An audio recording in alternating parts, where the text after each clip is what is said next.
Hi guys! Magandang gabi! Welcome back po dito sa Gandara Asoyo Channel for Showbiz Update. Andito na naman nga po akong muli nagbabalik. Ang nagmamaganda na niyo kachismosang Kim Pao, wala na nga pong iba.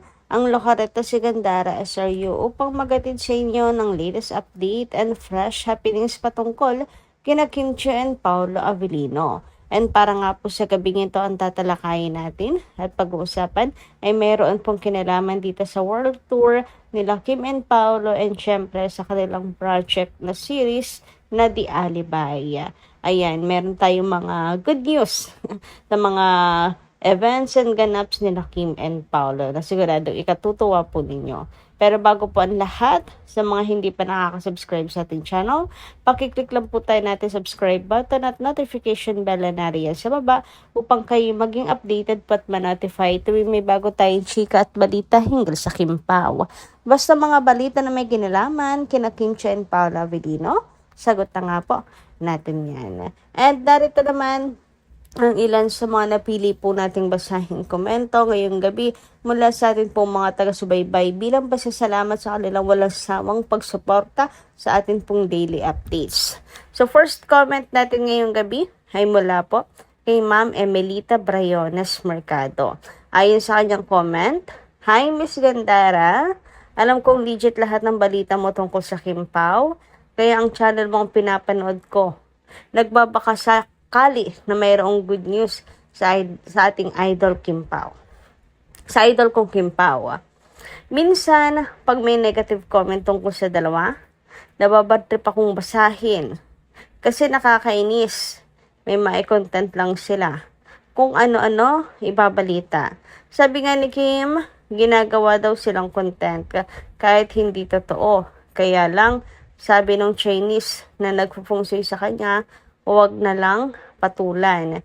Kaya bilang gusto naman namin makabalita ng totoo sa vlog mo kung nanonood para good vibes lang.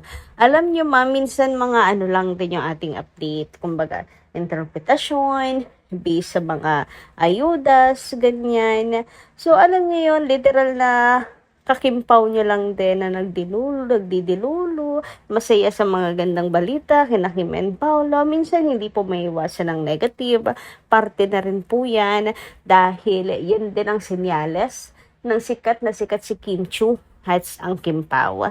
Yung hindi sila nauubusan ng haters, ng bashers. Alam mo, sikat kayo pag lagi kang pinupunteriya. Di ba nga, meron pong kasabihan, ang hitik ang binabato ay yung mga hitik po sa bunga.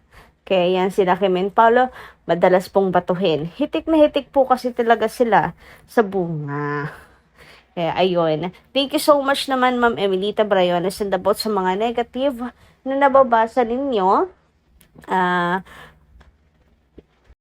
Kapag tungkol sa ano po, kasiraan ni Kim Chiu and Paolo Avellino at alam nyo namang hindi ganoon si Kim and Paolo, hindi ganoon yung ugali nila, like gustong ipalabas ng mga bashers, wag na lang pong pansinin kasi yan talaga ang gusto nilang ang gawain nila no? Ang manira. Kapag ka masyadong sinisiraan yung image, usually yung image talaga ang hindi natin dapat palagpasin. Yung mga negative, minsan hindi may iwasan. Pero yung kasiraan na, ay ibang usapan na yun. Di po ba? Anyway, dumako naman po tayo sa comment ni Ma'am Telma Delin. Maganda rin gabi. Baka naman may balak sila aside from money. Medyo may sira ng ulo, baka may masamang gawin pa yun kay Kim. Huwag na sana niyang patirahin sa bahay niya. Delikado ang lagay ni Kim. Kahit na parang mukhang nagsisisi ay huwag ng pagkatiwalaan. Kimi, think twice. Mayroon namang masamang balak sila kay sayo.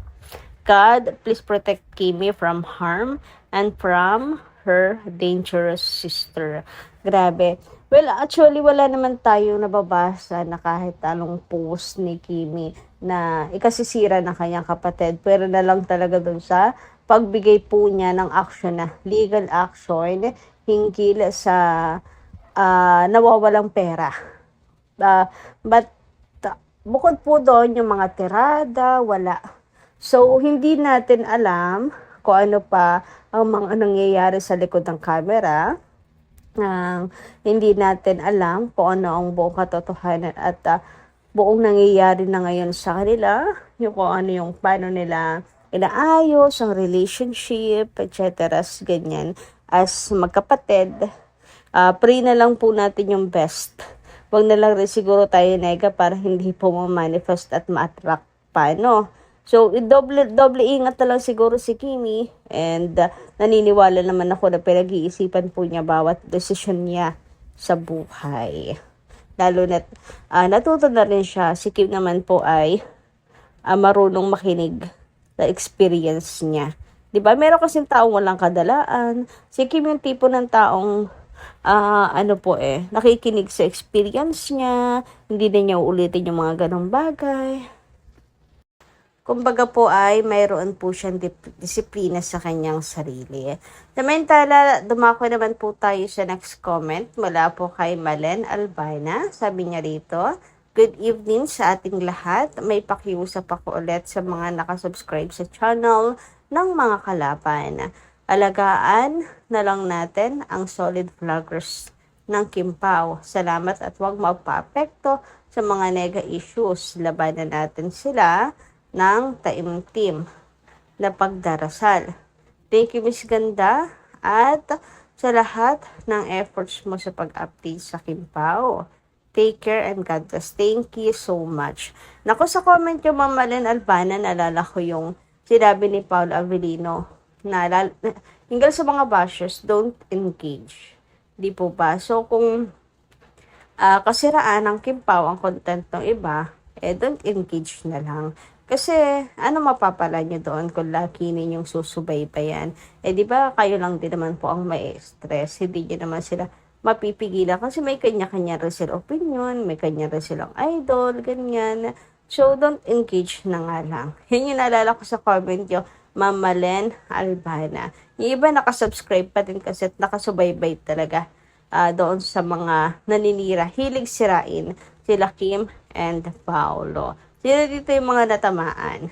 Anyway, dumako naman po tayo ngayon sa mga balita natin ngayong gabi at unahin na nga nating pag-usapan ang tungkol po sa Kimpao's World Tour. So, ito nga po, ticket selling starts on February 23 for selected cities lang po yun. Love Kimpao. Pero wag ka, dahil sa ngayon pinagkakaubusan ng ticket, daming reservation, ganyan. Makikita nyo nga dito na talagang, ano pa nga lang po, less than 24 hours, halos mapuno na agad. Nagkakaubusan, sold out. Grabe naman ngayon, lalo na po yung Diamond Experience. Grabe. And eto nga po yung mga update para po sa April 24, Friday, 7:30 p.m. for Theater Redwood City. Nandyan po rin ang mga detalye. And eto naman po sa April 26 naman po, The Grove of Anaheim. Ayan po yung mga details. Ayan. Para makakabili po kayo ng mga tickets, no? So, ito naman po. Sa Edmond Expo Center. Ayan. Tingnan nyo na lang po kung ninyong presyo. So, ayan, guys. Yung ilan pong mga updates and details para sa ticket ng Kimpao World Tour. Anyway, pag-usapan naman po natin ang The Alibay ng Kimpao na kung saan pasok po sa top 3 Digital Series of the Year ng 7th BFI Choice Awards.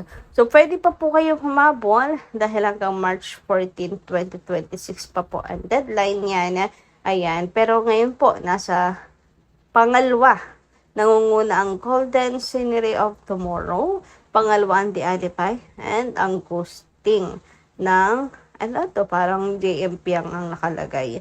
Anyway, ayan nga po, Digital Series of the Year. Top 3 na po. Malapit na tayo. Konting kembot pa, guys. Ayan, mag-vote lang po kayo dyan. Pwede po kayong dumalaw sa kanilang social media accounts para sa iba pang detalye kung paano po bumoto. Meron po niya sa FB, sa X, ayan, makakakuha po kayo doon ng link. Anyway, hanggang dito lang po muna yung ating update. Maraming salamat po sa inyong pakikinigan. Kita kasi po muli sa mga susunod natin, chika. Marami pong salamat.